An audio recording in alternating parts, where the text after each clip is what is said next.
Hello YouTube!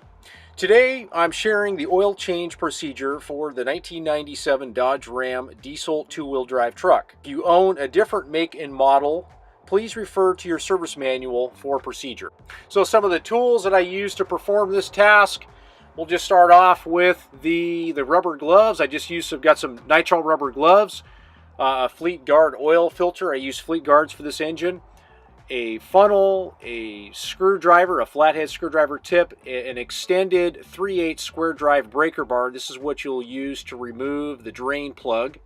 I've got a strap oil filter wrench, a 1/2 inch drive ratchet, a short 1/2 inch drive extension, a roll of paper towels, some drive up ramps. These are 4x6 lumber, and I cut them with a chainsaw at about a 45-degree angle, a cheap way to go for some great drive up ramps.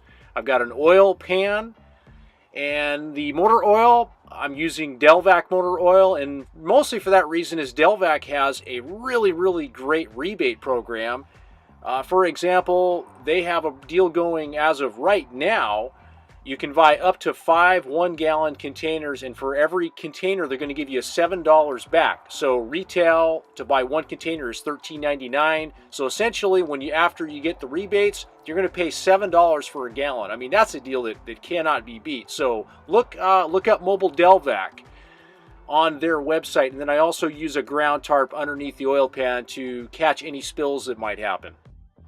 So the first thing that I do while the truck is still on the ground is I remove the intake hose between the turbo and the air cleaner to gain access to remove the oil filter.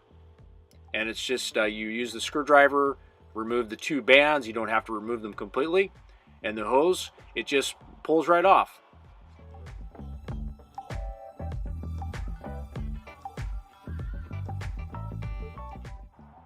Drive up on the ramps.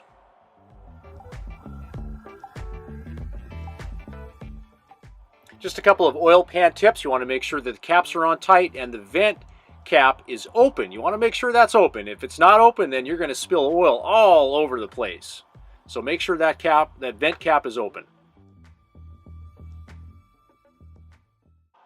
Okay, so we have the ground tarp down in place. I've got the oil pan underneath there, and now I'm using the square drive 3/8 square drive breaker bar to remove the oil drain plug.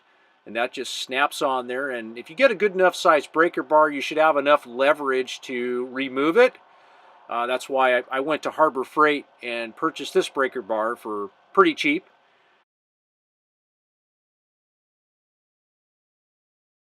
Alright, so once you have the oil plug loosened and removed, you're going to get a huge gush of oil coming out. Now, what I usually do with this, and especially if you have a pan that I have a little bit of a smaller one, you're going to need to control the flow of oil coming out of the oil pan.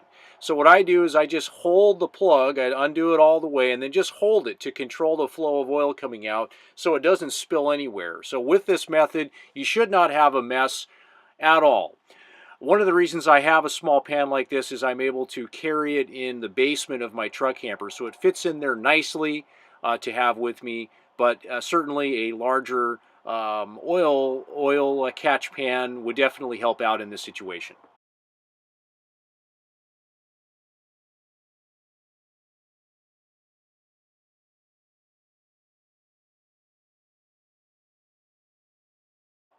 All right, so now the oil's all drained out. You're just going to clean the bottom of the pan off, any oil remaining, and just make sure that your gasket is attached to the drain plug, and clean it off and take a good look at it, and just go ahead and reinstall it.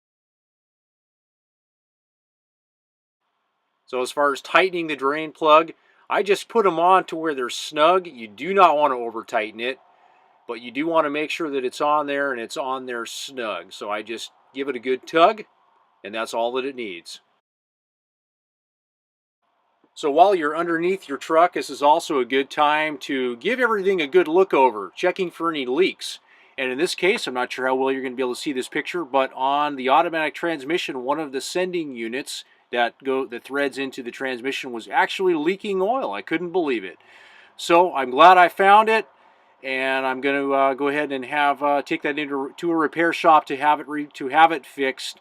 But these are the kind of things that you've got to really check out. You know, one leak like this going undetected, you know, you could ruin your automatic transmission. So go ahead and while you're under there, give everything a good once over and check for leaks. So now it's time to remove the oil filter. So just use the oil filter strap wrench and place it underneath there. It does just slide up there underneath the oil filter.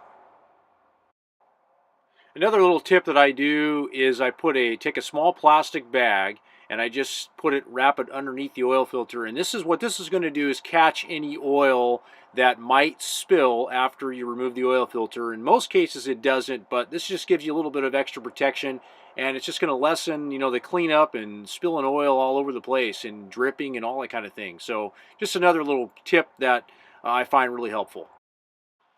So now just take the 1/2-inch drive ratchet and short extension, and you're just going to twist it in the direction of removal. And this works really good. I've tried a few other ways. I mean, this is the only tool that I think that gets the best of removing it. So, and it does a great job. It just spins right off enough to where it loosens, and then you can just do the rest by hand.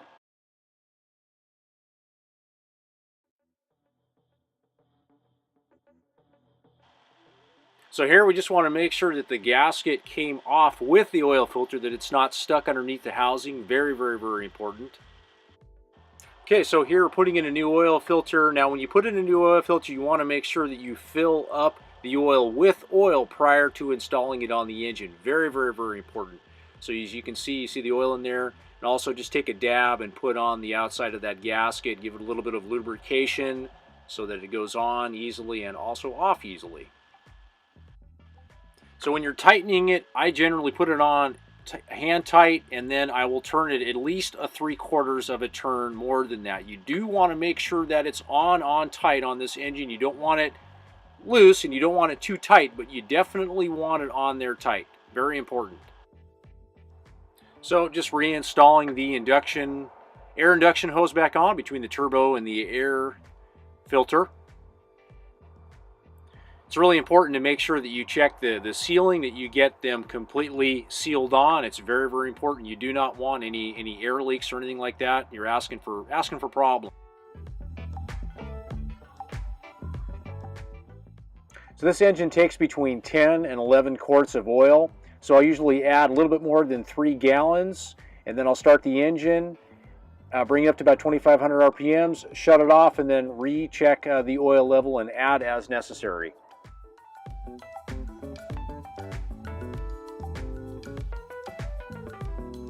So after I've added the last quart of oil, I will get it really approximately close, and then what I do is the following morning I'll get up and I'll check it before I start the engine, and just to make sure that the oil level is where it needs to be.